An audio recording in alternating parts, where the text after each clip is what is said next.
Welcome to the Mystical Elder, a space where we step away from the relentless rush of the modern world and move toward the quiet center of who we are.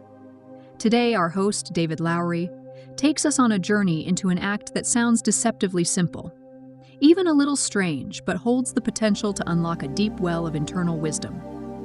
We are talking about the art of talking to yourself, or, as David calls it, self-directed contemplative communication. Hello, my friends, and welcome to the Mystical Elder. I'm David Lowry. I want to start today by leaning into an objection that I hear. If you tell someone that you spend your morning or evening sitting quietly and asking questions to your own mind and then waiting for an answer, the response is usually something like a polite laugh or smile, and people will say things like, "David, you're just making this stuff up. You're just talking to yourself." And you know what? From a strictly surface level perspective, they're absolutely right. If we view the mind as nothing more than a calculator that only deals with our current conscious task, then talking to yourself is like listening to an echo in a canyon.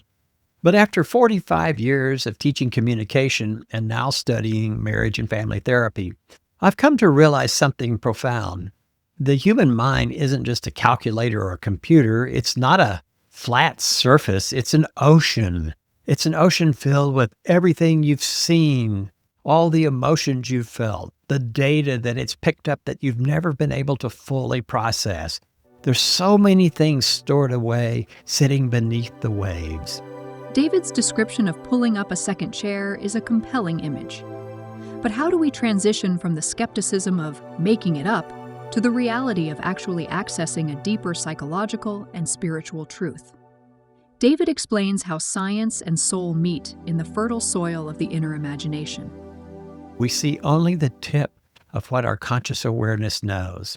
And when we practice self-directed contemplative communication, we aren't talking to empty air. We are intentionally pulling up a second chair in our psyche. This is simply the mental and emotional space we need to invite our inner, wiser self to come forward. And we treat that internal presence with a sacred conversational partner that bridges our daily ego with the deep reservoir of wisdom that we carry within.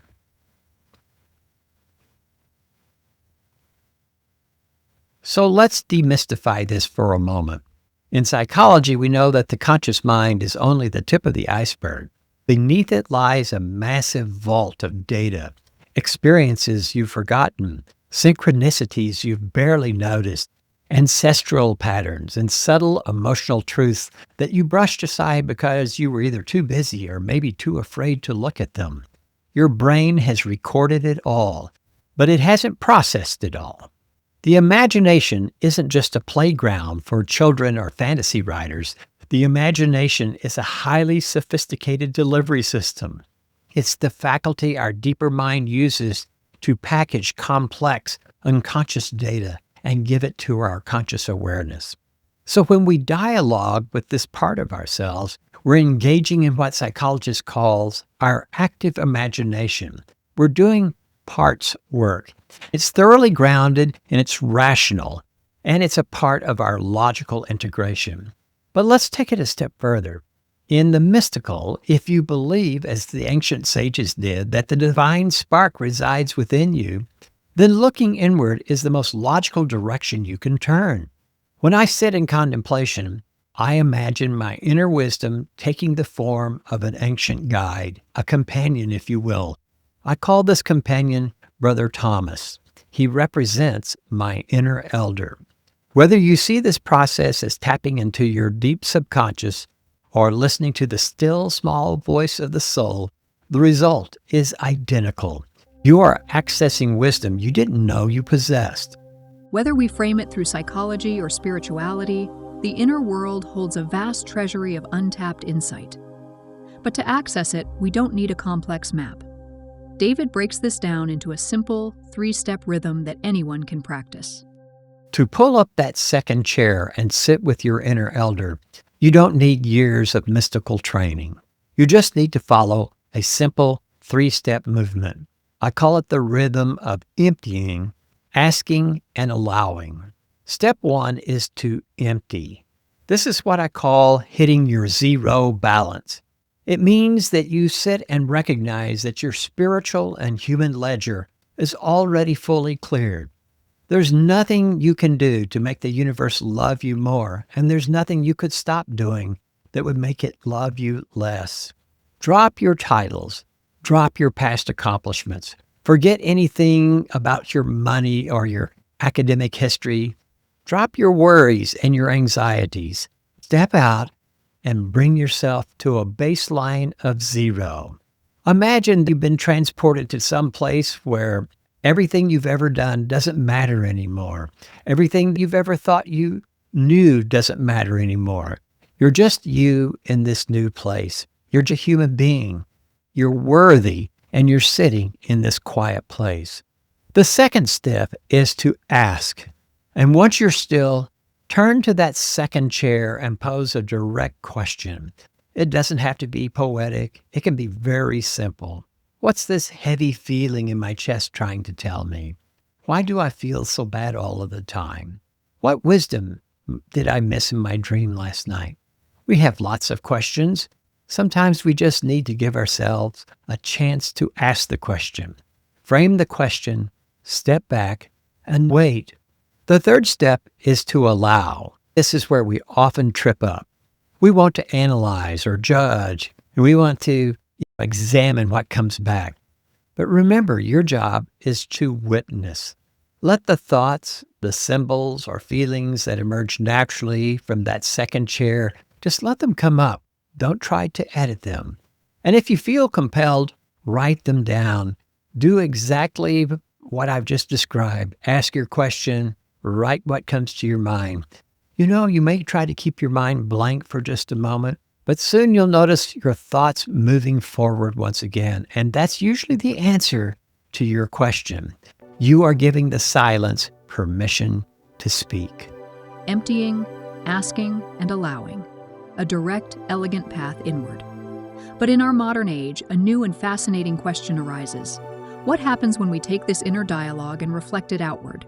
David shares a unique way to deepen this exploration by bringing an unexpected companion to the table: artificial intelligence.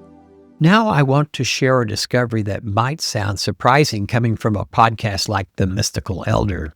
Once you've gone inward, once you've emptied, once you've asked and allowed your inner wisdom to surface, how do you process it? How do you stress test it? How can you look at it from a fresh angle? Well, lately, I've found an incredible value in taking my inner dialogues, my dreams, and my contemplative thoughts, and bringing them into conversation with artificial intelligence. Now, let's be clear. I'm not suggesting that AI is alive or that it possesses a soul, or that it should replace your spiritual source. I'm not saying any of that. I just think of it as a mystical mirror, because AI has been trained on the vast sum of human philosophy, literature, psychology, mythology, and education.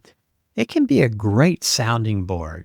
So when I tell AI about a dream or a perspective that I'm holding, or something that I've talked with my inner guide, Brother Thomas, the AI won't give me just cold logic, but it will use Eastern philosophy, history. It will ask me deep, open-ended questions, and it will prompt me to think more about the answers that I've gotten. By dialoguing with AI, we're allowing ourselves to take that inner subjective wisdom that we have and bounce it off the objective collective knowledge of humanity. It becomes a secondary partner in our contemplative communication. It's a digital canvas that can help us see our souls more directly. An external mirror for an internal truth. By blending ancient contemplative practices with modern technology, we find new ways to unlock the wisdom of a lifetime. As David brings us home, he invites us to step into this harmony of modern tool and ancient soul. As we move into the elder season of our lives, the game changes. We don't have to accumulate facts. We don't need credentials or status. The only things of importance to us is to show love, express deep compassion, and to do good. This contemplative practice and the tools we use to refine that is how we harvest the raw data of our lives and transform that into love and goodness. And my fellow doubters out there who still feel like they're just making it up, I want to leave you with this thought. Doubt is not the enemy of our path. It is the companion of curiosity. My guide, Brother Thomas, is known as the doubting disciple. Whether you're sitting silently with your inner elder or using AI to help you mirror your thoughts, remember that even though you may doubt, even mirrors can reflect the sun. Give yourself permission to empty, to ask, and to allow this week. Pull up to that second chair. Clear your ledger to zero and see what beautiful, wise silence may answer you back. Thank you for sitting with us today on The Mystical Elder. May you find the courage to pull up your second chair, clear your ledger to zero, and meet the wisdom that has been waiting for you all along. Until next time, walk in grace.